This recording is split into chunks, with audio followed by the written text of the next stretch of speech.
Hello student, class fifth, subject Hindi second, chapter number 10। नाम है chapter का संबंध बोधक या समुच्चय बोधक।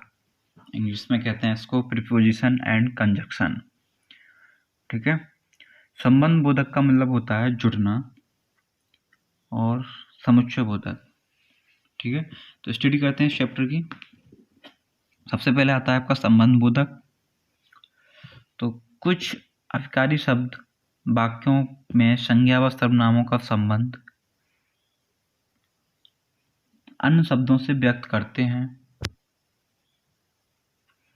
ऐसे शब्द संबंध बोधक कहलाते हैं। जैसे चित्रों के नीचे दिए गए वाक्यों में रंगीन शब्दों को ध्यानपूर्वक पढ़िए और समझिए। तो पेड़ के नीचे हाथी है,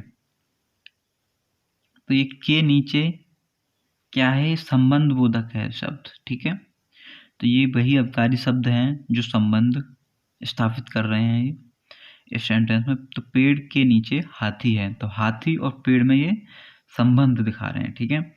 घर के सामने सड़क है, तो ये जो शब्द हैं घर और सड़क के बीच में ये संबंध दिखा रहे हैं कि घर के सामने सड़क है। लड़के के साथ कुत्ता है, मेज के ऊपर किताब है, वह साइकिल पर बैठा है। बच्चे कक्षा में पढ़ रहे हैं। ठीक है, तो ये रेड कलर में जो शब्द लिखे हुए हैं ये सभी शब्द संबंध बोधक शब्द हैं, अवकारी शब्द हैं। ठीक है, तो ये संज्ञा और सर्वनाम के बीच में संबंध व्यक्त करा रहे हैं। ठीक है, नीचे है चित्रों के नीचे दिए गए वाक्यों में रंगीन शब्द के नीचे, के सामने, के साथ, के ऊपर, पर, में संज्ञा या सर्वनाम शब्दों के साथ जुड़कर इनका संबंध वाक्यों में अन्य शब्दों के साथ प्रकट कर रहे हैं, अतः ये संबंध बोधक शब्द हैं। ठीक है, इस प्रकार जो अवकारी शब्द संज्ञा या सर्वनाम शब्दों के साथ प्रयुक्त होकर उनका संबंध वाक्य में अन्य शब्दों से प्रकट करते हैं, उन्हें संबंध बोधक कहते हैं। संबंध बोधक किसे कहते हैं? जो अविकारी शब्द संज्ञा सर्वनाम शब्दों के साथ प्रयुक्त होकर उनका संबंध वाक्य में अन्य शब्दों से प्रकट करते हैं, उन्हें संबंध बोधक कहते हैं। तो देखिए, संबंध बोधक के प्रकार हैं ये। संबंध बोधक के भेद या प्रकार। प्रयोग की दृष्टि से संबंध बोधक को दो रूपों में बांटा जाता है। नंबर 1 अर्थ के आधार पर, नंबर 2 रूप रचना के आधार पर। तो अर्थ के आधार पर संबंध बोधक को निम्नलिखित प्रकारों में विभाजित किया जा सकता है। जैसे कि कालवाचक, के आगे, के बाद, के उपरांत, के पीछे, के पूर्व, के पश्चात आदि ये शब्द आते हैं इसमें। स्थानवाचक के में जो शब्द आते हैं वे के आगे, के समीप, के बाहर, के नीचे, के ऊपर, के पीछे, के बीच, के पास, में, पर आदि शब्द आते हैं। ऐसे ही थर्ड नंबर पर दिशावाचक है, तरफ, निकट, आसपास, समीप, और, पास आदि। उद्देश्यवाचक है चौथा आपका, फोर्थ नंबर, हेतु, निमित्त, वास्ते, कारण, मारे, खातिर, लिए आदि। फिफ्थ नंबर है समानतावाचक, के समान, के बराबर, के तुल्य, की तरह आदि। और ये साधनवाचक है जरिए, सहारे, द्वारा। नेक्स्ट पेज, नंबर 7 संग्रहवाचक, सहित, पर्याप्त, तक आदि। 8th है विरोधवाचक, खिलाफ, विरुद्ध, विपरीत, उल्टे आदि। तो रूप रचना के आधार पर पहला आपको हो गया वो, ये सेकंड है आपका रूप रचना के आधार पर।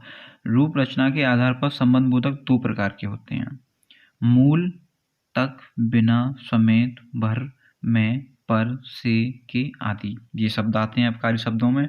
ऐसे ही सेकंड नंबर का है के पीछे, के भीतर, के बिना, के सहित, के पहले आदि। याद रखिए, संबंध बोधक कारक चिन्हों की, के, से आदि के साथ प्रयोग किए जाते हैं। जैसे घर की ओर, विद्यालय के सामने, आज़ादी से पहले आदि। समुच्चय बोधक अभी हमने स्टडी की थी संबंध बोधक की, अब हम करेंगे समुच्चय बोधक की। ठीक है, वाक्य में दो शब्दों को जोड़ने या वाक्यांशों को जोड़कर एक वाक्य बनाने तथा अलग अलग वाक्यों को जोड़कर एक वाक्य बनाने के लिए कुछ अवकारी शब्द प्रयोग किए जाते हैं। ये अवकारी शब्द समुच्चयबोधक कहलाते हैं। निम्नलिखित उदाहरणों में रंगीन छपे शब्दों पर ध्यान दीजिए। नंबर 1, शिवम और दक्ष दौड़ रहे हैं। अपूर्व का भाई तथा राहुल का भाई पढ़ रहे हैं। मैं संजय की दुकान पर गया था परंतु मैं संजय से नहीं मिल सका। यहाँ पहले उदाहरण में और दो शब्द शिवम तथा दक्ष को जोड़ रहा है।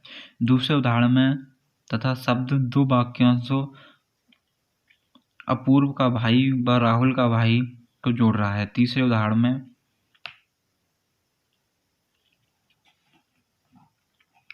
परंतु शब्द दो वाक्यों संजय और दुकान पर गया था बस संजय में मैं संजय से नहीं मिल सका को जोड़ रहा है।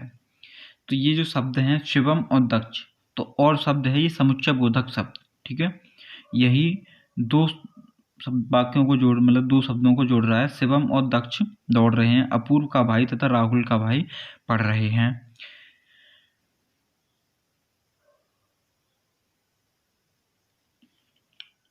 ऐसे ये वाला शब्द परंतु ये दो वाक्यों को जोड़ रहा है। मैं संजय की दुकान पर गया था परंतु मैं संजय से नहीं मिल सका।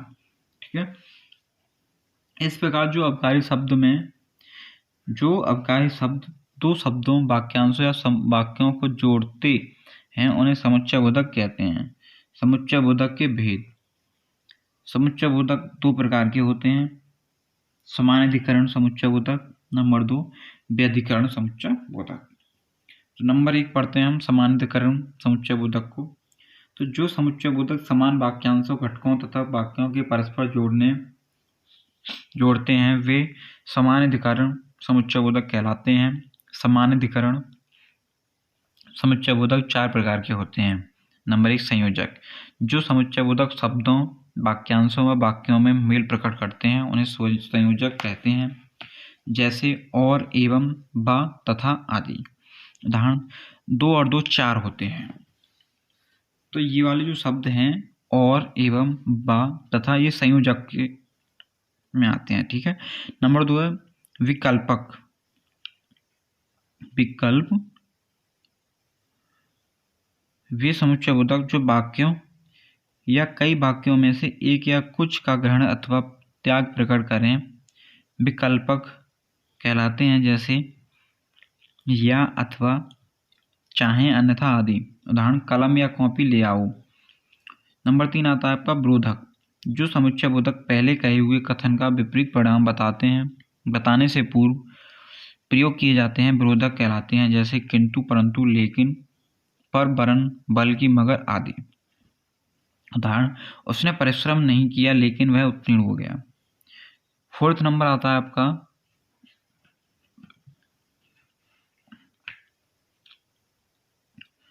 परिणामक। वे समुच्चयबोधक जो पहले कहे हुए कथन का परिणाम बताने से पूर्व वे समुच्चयबोधक जो पहले कहे हुए कथन का परिणाम बताने से पूर्व प्रयोग किए जाते हैं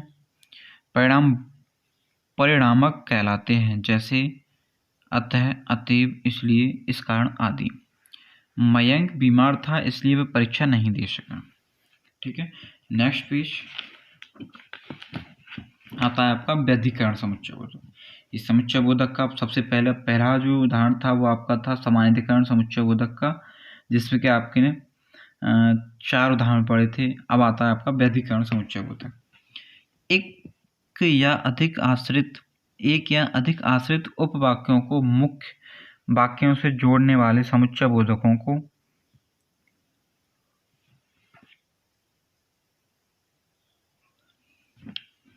व्यधिकरण समुच्चयबोधक कहते हैं। व्यधिकरण समुच्चयबोधक 4 प्रकार के होते हैं। नंबर 1, कारणवाचक। कि, चूंकि, क्योंकि आदि प्रमुख कारणवाचक समुच्चयबोधक हैं।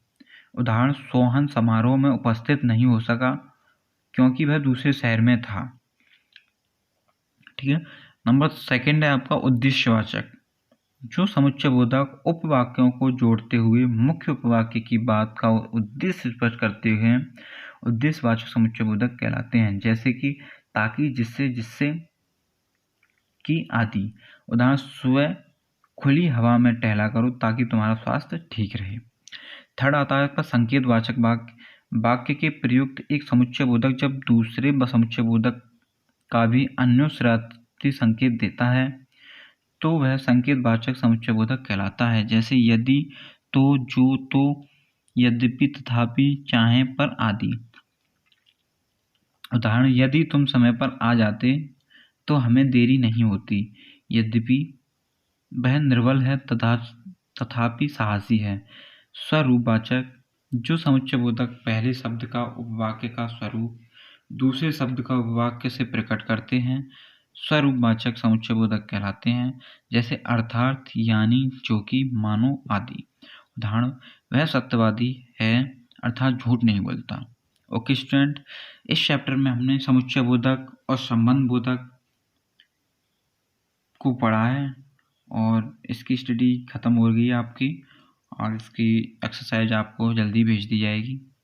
और साथ ही साथ अपनी नोटबुक में एक्सरसाइज को कंप्लीट करते चलें, जिससे आपको एग्ज़ाम टाइम पर और कॉपी चेक होने के टाइम पर कोई प्रॉब्लम ना हो। Okay student.